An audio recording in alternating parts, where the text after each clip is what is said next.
Վահե Էնֆիաջան համեցեք։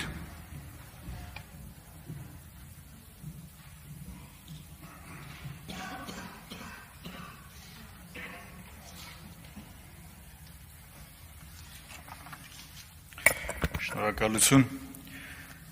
Սիրելի հայրենակիցներ, խորհրդարանում քննարկում ենք ռազմական դրությունը չեղարկելու հարցը եւ շատ հակիրճ կանդրադառնամ ռազմական դրության ներկայիս իրավիճակին եւ մի փոքր կմանրամասնեմ, թե րոպեներ առաջ հնչեցված կարծիքների մասին եւ թե ընդհանուր իրավիճակի մասով։ Նախ ռազմական դրությունը այսօրեական բոլորի համար ակնհայտ է, որ որևիցե իրավական հենք եւ իրականության մեջ որևիցե գործողություն այլևս չի համակարգում, ավելին ներկայումս ռազմական դրությունը իր հետ բերում է մի շարք խնդիրներ եւ խոչընդոտներ, որպեսզի թե Հայաստանի Հանրապետության տարածքում, թե Հայաստանի Հանրապետության տարածքից դուրս հնարավոր լինի ավելի արդյունավետ գործունեություն ծավալել, մասնավորապես նաև հնարավոր լինի սահմանադրությամբ տրված, ամրագրված մի շարք գործիքակազմից օգտվել։ Խաղ հավաքներ, քննարկումներ եւ ստեղծված իրավիճակին պատասխանատուներին բերել եւ պատասխանատվության ենթարկել։ Պարբերաբար փորձում են այս համատեքստում, այս զինադադարի մասով ներկայացնել, որ իշխող քաղաքական ուժի ներկայացուցիչները, որ ինչ է դեմ եք Ռուսաստանի Դաշնության հետ համատեղ այս հայտարարությանը, Վլադիմիր Պուտինի ստորագրությանը, այս ինչ անհեթեթ ձևակերպումներ է, հարգելի ընկերներ։ Ընդ որում խոսալով նաև խորհրդարանում մի փոքր դետալային, բայց սա շատ իր մեջ ազդական մեծ պարունակում։ Իշխող քաղաքական ուժի քաղաքական հայտարարությունները պաշտոնական վեբկայքում տեղադրում են, ընդդիմադիր քաղաքական ուժի ներկայացուցիչների Բարգավաճ Հայաստան եւ Լուսավոր Հայաստան խմբակցության քաղաքական հայտարարությունները պաշտոնական կայքեջում չեն տեղադրում։ Այս ինչ մոտեցում է, այս ինչ վերաբերմունք է։ Հարգելի ընկերներ, այսօր ավելին քան օրասական է ժամանակահատվածը։ Առիթներ ունեցել ենք մի քանի անգամ խոսելու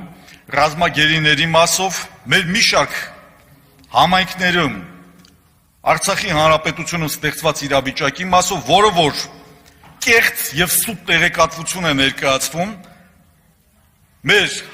երկրի քաղաքացիներին, որ 121 բնակավայրի մասին է, ինչը եւս մեծ ցավ է, բայց խոսքը իրականում գնում է 181 համայնքների մասին։ Հենց այս պահին, երբ մենք քննարկում ենք ռազմական դրություն չեղարկելու հարցը, Լաչինի տարածքում տեղահանում են գյուղեր, մարդիկ այրում են բնակավայրերը իրանց եւ անուսանելի եւ իրավիճակում են հայտնվում ոչ որ մնացած համայնքների մարդիկ։ Ուր են պետական այրերը, որ հուշագրի շրջանակներում պետք է գործողություններ իրականացնեին։ Մարդիկ մնացել են միայնակ իրենց խնդիրների հետ։ Ուր է պետական քաղաքականությունը, անգործունակների հավաքածուն։ Ռազմական դրության մասին խոսելով ուզում եմ ցիտել մեջբերել այս ամբիոնից, երբ Հայաստանի Հանրապետության վարչապետը իր ելույթում տարբեր մտքեր արտաբերեց, բայց մեկը հուշագրավ է։ Մեջբերում եմ։ Եկեք պայմանավորվենք մի բան, որ ինչ է լինի, մենք մեզ երբեք պարտված չենք համարելու, չենք ճանաչելու։ Սա պատերազմի առաջի օրը հնչող թեզ է։ Այս ինչ մեսիջ է։ Ռազմի ճակատ գնացող քաղաքացուն, այս ինչ ուղերձ եք դուք տալի։ Ամբողջ ընթացքում ինչ գործողություններ են տեղի ունեցել։ Այդ որ պետական այրերի մասին եք խոսում կամ փորձում եք Տիկին Տիգրանյան, ընդդիմությանը մեղադրանքներ ներկայացնել կամ ասել, որ հանդիպումներ եղել է։ Մենք վարչապետից ակնկալել ենք, որ պետք է հանդիպենք մի շարք հարցեր քննարկելու նպատակահարմարություն նաև տեսնելով։ Ընդդիմությունը առավել քան միասնական է եղել, թե խորհրդարանում, թե խորհրդարանից դուրս, որևիցե մեկը քննադատության չի արժանացրել։ Միասնականության կոչեր են հնչել, ջոկատներ են ձևավորվել։ Մի շարք քայլեր բարեգործություն է իրականացվել։ Ի տարբերություն իշխանության Բարգավաճ Հայաստան խմբակցությունը իր աշխատավարձն է տվել հիմնադրամին եւ մի շարք պարենային ու ինչ հնարավոր է եղել օգնել է։ Չի կարելի նման ձևի ձևակերպումներով հանդես գալ։ Երբեք չեմ սիրել անձնավորված ինչ-որ մի բան ասել կամ անձերի վերաբերել կամ այս մթնոլորտում կամ որոշակի վիրավորական ելևէջներով խոսել, բայց այս ինչ մեղադրանքների մասին եք խոսում։ Հայաստանի Հանրապետությունում սա կարելի է զավեշտի վերածել։ Իշխանությունը մեղադրում է անդիմությանը, պարտված իշխանությունը մեղադրում է անդիմությանը։ Տիկին Տիգրանյան, հազարավոր զոհեր ունենք։ Ես սա ընդհանուր եմ արդեն ասում։ Հազարավոր զոհեր ունենք։ Տարածքներ ենք կորցրել։ Եվ ոչ մի հարց չենք լուծել։ Լավ եմ անում, քիչ ենք անում։ Հանգիստ։ Բանուն ես ասելու հարցներից ասա։ Հանգիստ, հարգելի գործընկեր։ Պարոն Էնֆիա ջան, խնդրում եմ։ Թող որևիցե մեկը չփորձի։ Ես մեծ հարգանքով եմ վերաբերվել բոլորին։ Ես հակադարձում եմ այն ինչի մասին խոսվել է եւ մի քանի մանրամասների այնուամենայնիվ կանդրադառնամ։ Հայտնի օրը, որ դուք ներկայացրեցիք, Բարգավաճ Հայաստան այս խորհրդի անդամները, ազգային ժողովի խորհրդի անդամ ներկայացուցիչները հնարավորություն են ունեցել հանդիպելու վարչապետի եւ արտգործ նախարարի հետ։ Տեսեք, հանդիպել է, չէ՞, հնչում որ հարցեր քննարկենք։ Ուրեմն հենց հանդիպումը սկսվել է, արտգործ նախարարը ասել է, ես շտապում եմ, հնարավորություն չունեմ, գործեր ունեմ, շատ կարեւոր, պետք է մեկնեմ։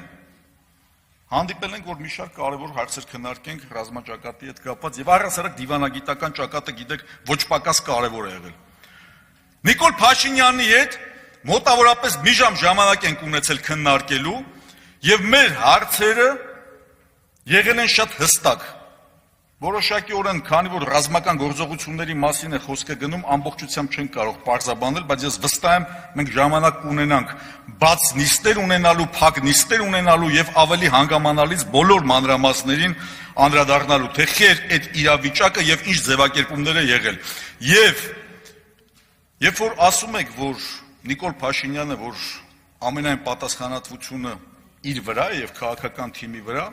որպես գերագույն հրամանատար, դա միանշանակ է եւ ոչ թե դրա մասին պետք է ասենք արդեն։ Եկեք այս մանրամասները կյանքի կոչենք։ Ինչքան պետք է այս պարտված զախողված իներցիան շարունակվի, կարաք բացատրեք։ Դավաճանական գործողություններ են տեղի ունեցել։ Մեկն է եղել, երկուսն է եղել, երեքն է եղել։ Ինչի հետևանքներով քանի հազար մահ ենք մենք ունեցել։ Այդքան խոսում ենք, որ հակահայկական, հակապետական կառույցներ կա Հայաստանի Հանրապետությունում, երբ է վերջ դրվելու այդ ամեն ինչին։ Որքան ենք մենք սենց շարունակելու։ Ռազմական դրությունը պետք է պահպանենք, որպեսզի քաղաքական օպոնենտներին չփորձենք թույլ տալ ինչ-որ գործողություններ իրականացնել կամ կարծիք հայտնելու համար քաղաքական հետապնդումների ենթարկվեն։ Իսկ որ այդ հեգնանքով կամ խոսում եք կամ ընդդիմության մասին խոսում եք, իսկ ընդդիմադիր քանի падգամավորի վրա քրեական գործ հարուցած։ Ին վրա քրեական գործ է հարուցած։ Ազգային ժողովի փոխնախագահն եմ, падգամավորներ կան, այստեղ քրեական գործեր է հարուցված։ Խի դրա մասին չեք խոսում։ Ո՞վ է մեղավոր, ընդդիմությունն է մեղավոր։ Հստակ օրակարգ է ներկայացվում քայլերի եւ գործողությունների։ Որն եք հաշվի առել, ինչին եք ականջալուր եղել։ Բազմաթիվ անգամներ ասել ենք, ամփորձների հավաքածու կառավարության կազմում, ամենապատասխանատու ոլորտներում մարդիկ անպատասխանատու քաղաքականություն են վարում, անհեռանկար քաղաքականություն են վարում, որ մեկի ասացին եք լսեն ընդդիմության կողմից։ Եվ հայտնի հանդիպման մասով Տիկին Տիգրանյան, երբ որ նույն վարչապետը ընդհատեց հանդիպումը, որովհետև եւս ծանրաբեռնված էր, մենք էլ նայում ենք ռազմական դրությունը չփորձենք չարաշահել, ես ամեն դեպքում այդ փակ հանդիպումից նաև իմ կողմից արտաբերած մեկ միտք էլ ասեմ։ Եթե թշնամիները չեն ուզում տեսնել եւ չեն ուզում, որ լինի Հայաստան, ես էլ ասում եմ, արեք այն, որ մեր համար, եթե չկա Հայաստան, ուրեմն չկա աշխարհ։ Գնացեք ամենածայրահեղ քայլերի։ Եվ մեր զինանոցում այդ քայլերն ու դրսևորումները հնարավոր է իրականացնել։ Իսկ քանի բաց թողումներ է արվել,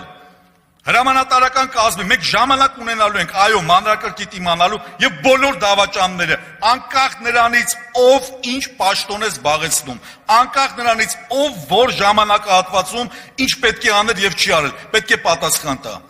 Օբյեկտիվության խնդիր այստեղ չի լինելու։ Եվ այսօրվա պատասխանատուները, որ հայտարարում են մենք պատասխանատու ենք, այո, դրա ժամանակը գալու է։ Փառք ու պատիվ հայոց բանակին, փառք ու պատիվ Հայաստանում, Արցախում, Սփյուռքում բոլոր այն անձերին, ովքեր անձնվիրաբար իրենց կյանքը դրեցին, բոլոր միջոցները դրեցին, ոչ մի բան չխնայեցին, որպեսզի ելքը այլ լիներ։ Իսկ այն բոլոր անձինք Նիկոլ Փաշինյանի գլխավորությամբ, ովքեր ունեցան բացթողումներ, ցախողումներ, այս խայտառակ իրավիճակը արձանագրեցին որպես իրողություն մեր պատմության մեջ, մեր իրականության մեջ, բնականաբար պատասխան են տալու։